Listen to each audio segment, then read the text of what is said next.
Hello everyone, welcome to MM academy. मैं हूं शशांक लखेरा और इस वीडियो में जो है हम बात करने वाले हैं हमारा जो चैप्टर 2 चल रहा है वैदिक एज, उसका सेट 3। तो ये जो 12,000 एमसीक्यूज का कोर्स है उसमें हम सेट 3 देखने वाले हैं और क्वेश्चंस का जो लेवल है वो यूपीएससी और स्टेट पीएससी का लेवल का आपको देखने को मिलेगा। उसके पहले अगर आप इस कोर्स को ज्वाइन करना चाहते हो और भी कोर्सेज को अवेल करना चाहते हो तो आप हमारे ऐप एमएम एकेडमी ऐप को डाउनलोड कर सकते हो। आप यहाँ पे साइन अप कर सकते हो। उसके बाद आपको 2 वीडियोस लेक्चर जो है आप देख सकते हो, जो डेमो लेक्चर होंगे।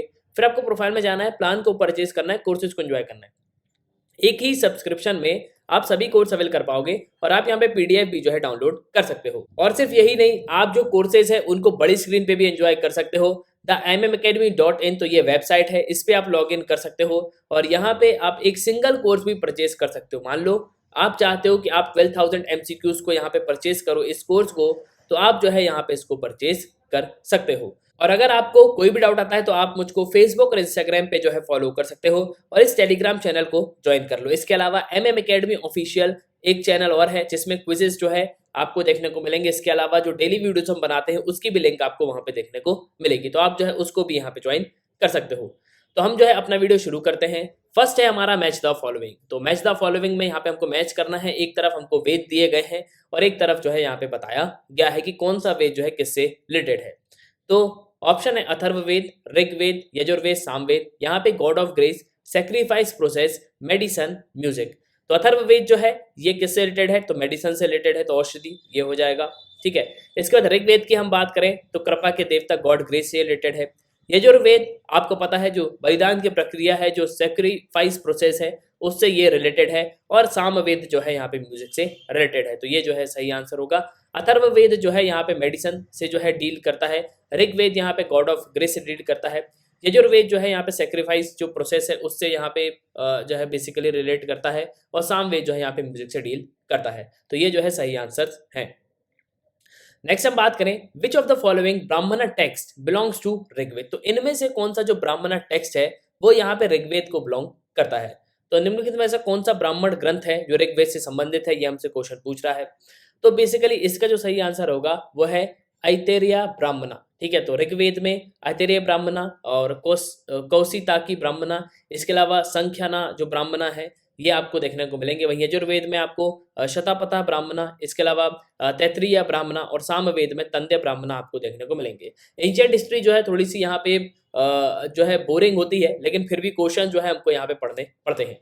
नेक्स्ट हम बात करें तो Rigveda was originally compose in which of the following languages. तो ऋग्वेद की रचना मूल रूप से निम्नलिखित में से किस भाषा में हुई है, तो ये हमसे क्वेश्चन पूछ रहा है। ऑप्शन ए है पाली, संस्कृत, प्राकृत, ब्राह्मी। तो वेदास अगर आप देखोगे तो लार्जली जो है आपको रिलीजियस टेक्स्ट यहाँ पे देखने को मिलेंगे जिनका ओरिजिन एंशिएंट इंडिया में हुआ है। बेसिकली जो वेद कंपोज किए गए हैं वो वैदिक संस्कृत में हमको देखने को मिलते हैं। मतलब जो संस्कृत भाषा है उसी में जो है इनको यहाँ पे जो है बेसिकली डेवलप किया गया है। ठीक है। और ये जो है सबसे ओल्डेस्ट है। ठीक है। तो सबसे ओल्डेस्ट कौन सा है, ऋग्वेद है जो सबसे पहले जो है यहाँ पे डेवलप किया गया है। तो संस्कृत भाषा में जो है यहाँ पे आपको देखने को मिलेगा कि संस्कृत भाषा में जो है इनको यहाँ पे जो है कंपोज किया गया है। ठीक है। तो ये जो है आपको यहाँ पे ध्यान रखना है।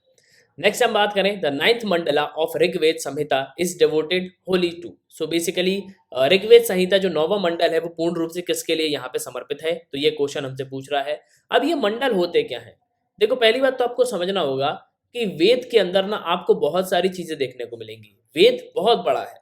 ठीक है। वेद को भी अलग अलग पार्ट में यहाँ पे डिवाइड करके रखा गया है। वेद में भी यहाँ पे मंडल्स हैं। मंडल्स मतलब बुक्स। ठीक है। मंडल्स मतलब होती हैं बुक्स। ठीक है। तो वेद को भी जो है अलग अलग पार्ट्स में यहाँ पे डिवाइड करके रखा गया है कि इस किताब में ये लिखा है। ठीक है। किस किताब में जो है यहाँ पे एक मंडल में जो है बेसिकली उर्वशी और हेविन के बारे में बताया गया, मतलब स्वर्ग के बारे में बताया गया है। एक वेद में एक जो उसका मंडल है उसमें यहाँ पे पौधे और औषधि के बारे में जो है यहाँ पे बताया गया, उसके देवता कौन है। एक में यहाँ पे इंद्र और उसके हाथी के बारे में बताया गया। तो बहुत सारे मंडल जो है हमको यहाँ पे देखने को मिलते हैं। तो ऋग्वेद में भी ऐसे हमको 10 बुक देखने को मिलती है जिनको हम मंडल कहते हैं। और दो पहला और जो 10th मंडल है वो यंगेस्ट है और लॉन्गेस्ट भी है। ठीक है। तो पहला और जो 10वां है वो यहाँ पे सबसे बड़ा है, तो ये चीज आपको ध्यान रखनी है। उसमें दूसरा और जो 7th मंडल है ये सबसे ओल्डेस्ट पार्ट्स हैं ऋग्वेद के। ठीक है। और ये सबसे छोटी बुक भी है, मतलब शॉर्टेस्ट जो है 2 और 7 शॉर्ट हैं और सबसे पुरानी है, लेकिन 1 और 10 जो है वो यहाँ पे सबसे बड़ा है, ठीक है, तो ये सबसे लार्ज है। 8 और 9th बुक जो है यहाँ पे मिक्स एजेस की हमको देखने को मिलती है। तो अब अगर हम बात करें कि 9th मंडल जो है यहाँ पे किस से यहाँ पे डील करता है, तो बेसिकली ये Soma the god who made after drink, तो इससे जो है यहाँ पे डील करता है। तो सोम और भगवान जिसका नाम पे के नाम पर रखा गया है, तो इससे जो है यहाँ पे डील करता है जो 10th मंडल है वो।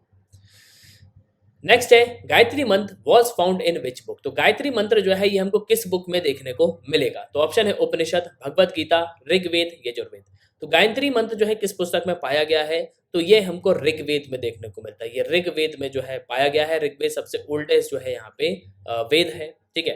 तो गायत्री मंत्र जो है एक मोस्ट इंपॉर्टेंट और पावरफुल वैदिक मंत्र है। आज भी अगर आप देखोगे तो बहुत सी जगह जो है आपको ये देखने को मिलेगा, सभी के घर में जो है गायत्री मंत्र का उच्चारण होता ही है। नेक्स्ट हम बात करें हु कंपोज गायत्री मंत्र, तो गायत्री मंत्र सबसे ओल्डेस्ट तो है, ठीक है, और ये हमको कहाँ देखने को मिलता है, अभी हमने बात करी ये हमको ऋग्वेद में देखने को मिलता है। लेकिन वहीं अगर हम बात करें कि इसको कंपोज किसने किया है, तो कंपोज की अगर हम बात करें तो ऑप्शन है वशिष्ठ, विश्वामित्र, इंद्र और वाल्मीकि। तो इसको जो है जो विश्वामित्र हैं उन्होंने जो है इसको यहाँ पे कंपोज किया है। तो विश्वामित्र जो है Gayatri Mantra first appeared in Rigveda which written in Sanskrit about 2500 to 3500 year ago, और इसको जो है विश्वामित्र जो है उन्होंने यहाँ पे गायत्री मंत्र को जो है यहाँ पे कंपोज किया हुआ है। तो ये जो है आपको ध्यान रखना है। नेक्स्ट हम बात करें द वर्ड गोत्र फर्स्ट अकर्ड इन, तो गोत्र शब्द का सबसे पहले जो प्रयोग है ये कहाँ पे हुआ, मतलब कहाँ से ये वर्ड आया है, तो गोत्र का मतलब होता है क्लैन, ठीक है, किनशिप इसको कहा जाता है या क्लैन कहा जाता है, तो ये भी जो है इसका मीनिंग है। और गोत्र जो है पहली टाइम हमको यहाँ पे ऋग्वेद में देखने को मिलता है, ठीक है। तो ऋग्वेद जो है बेसिकली सबसे इंपॉर्टेंट जो है वेद है जिसमें बहुत सारी चीजें जो है यहाँ पे बताई गई है। नेक्स्ट हम बात करें द लार्जेस्ट नंबर ऑफ मंत्र इन ऋग्वेद बिलोंग्स टू, तो लार्ज नंबर ऑफ मंत्र जो है ऋग्वेद में वो किसके बिलोंग मतलब किसको बिलोंग करते हैं, तो ऋग्वेद में मंत्रों की सबसे बड़ी संख्या जो है किससे संबंधित है, तो अग्नि, पुरुषनी, कुभा, क्रमु और विपाशा या शुद्री। सो बेसिकली यहाँ पे अगर आप देखोगे तो सबसे ज्यादा जो ऋग्वेद के मंत्र हैं वो अग्नि से जो है यहाँ पे बिलोंग करते हैं, तो अग्नि को जो है यहाँ पे सबसे ज्यादा मंत्र जो है बिलोंग करते हैं, तो सही आंसर होगा अग्नि।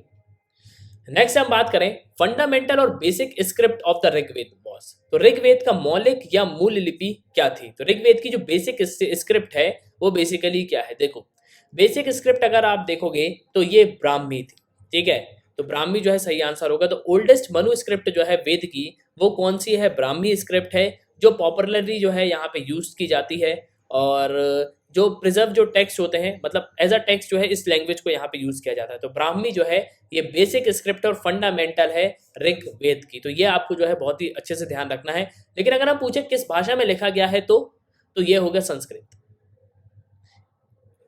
अगर हम इसकी स्क्रिप्ट की बात करें तो स्क्रिप्ट मतलब जो इसकी मतलब स्क्रिप्ट मतलब जो रफ जो एक तरीके का होता है ना, तो उसके बारे में अगर हम बात करें तो ये किस में लिखा गया है, तो ये ब्राह्मी में है। लेकिन ओरिजिनली अगर हम देखें तो किस भाषा में ये लिखा है, तो संस्कृत में ये लिखा हुआ है। नेक्स्ट हम बात करें which of the following statement is not true with regard to Rigveda Samhita. Option A है there is about 300 non Indo European words in Rigveda. Second option है there is a reference to Dasaranjana battle of 10 kings in Rigved. It is mentioned in Rigved that Bharata chief Sudas fought against the confederacy of 10 tribes. D last option है पुरुष side with भरता in the battle of 10 Kings. तो ऋग्वेद संहिता के संबंध में निम्नलिखित में से कौन सा कथन जो है सत्य नहीं है, तो बेसिकली यहाँ पे पूछ रहा है सत्य नहीं है मतलब नॉट ट्रू। तो ऋग्वेद में लगभग 300 गैर जो इंडियन यूरोपीय शब्द हैं। ऋग्वेद में 10 राजाओं का युद्ध है उसका उल्लेख हमको मिलता है, और ऋग्वेद में जो उल्लेख है भरत प्रमुख सुदास जो है उनमें से 10 जनजातियों के एक संघ के खिलाफ जो है यहाँ पे लड़ाई लड़ी थी। और डी है लास्ट है 10 राजाओं के युद्ध में भरत के साथ पूर्व पक्ष था। सो बेसिकली यहाँ पे अगर आप देखोगे तो ये जो डी है ना ये यहाँ पे गलत है, बाकी ये बिल्कुल सही है। ऋग्वेद में 300 जो है इंडो यूरोपियन वर्ड्स थे ऋग्वेद में, ये बिल्कुल सही है। और दशरांजना बैटल ऑफ 10 किंग्स हमको ऋग्वेद में देखने को मिलता है, ये भी बिल्कुल सही है। और ये भरत जो चीफ सुदास है ये कॉन्फेडरेसी जो 10 ट्राइब्स है उनके अगेंस्ट में लड़े थे, ये भी जो है यहाँ पे सही है। लेकिन ये जो है यहाँ पे गलत हो जाता है, ठीक है। तो मतलब इसके हिसाब से अगर आप दोगे तो यहाँ पे पूछ रहा है नॉट ट्रू, तो सही नहीं है ना, तो ये जो है यहाँ पे सही नहीं है, बाकी सब यहाँ पे सही है। नेक्स्ट हम बात करें right and rituals related to yajnas are mentioned in. यज्ञों से संबंधित अधिकारों और कर्म कांडों का उल्लेख किसमें है? ऑप्शन है ऋग्वेद, सामवेद, ब्राह्मण ग्रंथ या यजुर्वेद। तो rite and rituals related to yajna was mentioned in Rigveda. तो ऋग्वेद में जो है आपको राइट और रिचुअल जो है यज्ञ से संबंधित, तो अधिकार और कर्म कांडों का जो हमको देखने को मिलता है उल्लेख, वो हमको ऋग्वेद में देखने को मिलता है। ऋग्वेद में ही आपको गायत्री मंत्र भी देखने को मिलेगा, ठीक है। और गायत्री मंत्र को जो विश्वामित्र हैं उन्होंने जो है इसको कंपोज किया हुआ है। नेक्स्ट हम बात करें नचिकेता लेजेंड्स फाइंड मेंशन है। तो नचिकेता जो किंवदंतियों का उल्लेख हमको किस में मिलता है? तो अथर्ववेद, सतपा ब्राह्मण और कठोपनिषद और बृहदोनक उपनिषद। सो बेसिकली नचिकेता लेजेंड जो है ये हमको कठो जो उपनिषद है, ये कठोपनिषद जो है इसमें हमको देखने को मिलता है, ठीक है। तो नचिकेता जो लेजेंड्स है ये हमको उनके जो मेंशंस हैं, उनकी जो लेजेंड्स हैं वो जो है हमको कठोपनिषद में देखने को मिलते हैं। नेक्स्ट हम बात करें the famous dialogue between Nachiketa and Yama is mentioned in. तो नचिकेता और यम के बीच प्रसिद्ध संवाद का उल्लेख है, किसमें ये चीज बताई गई है? तो यहाँ पे अगर आप देखोगे तो जो कठोपनिषद है ना, उसमें ही जो है जो फेमस डायलॉग जो है नचिकेता और यमा के बारे में यहाँ पे बताया क्या है। तो story is told in Kathopanishad, ठीक है, thought the name of the several earlier references. तो जो कठोपनिषद है उसमें जो है इन सब चीजों को यहाँ पे बताया गया है। यहाँ पे उन्होंने सेल्फ नॉलेज के बारे में भी बताया है, इसके अलावा नॉलेज अबाउट आत्मा जो सोल है उसके बारे में बताया है, ब्राह्मण जो अल्टीमेट रियलिटी है उसके बारे में बताया है, और लॉर्ड जो यमा है और जो धर्मराज है उनके बारे में भी जो है यहाँ पे बताया हुआ है। नेक्स्ट हम बात करें द टीचर हु टॉट वेद व्यंग फॉर लाइवलीहुड कॉल्ड। जीविका के लिए वेद व्यंग पढ़ाने वाले शिक्षक को क्या कहा जाता है?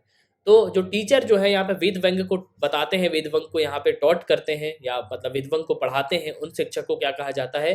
तो वो होते हैं उपाध्याय। उपाध्याय जो है यहाँ पे टीचर होते हैं जो वेद व्यंग को जो है यहाँ पे बताते हैं।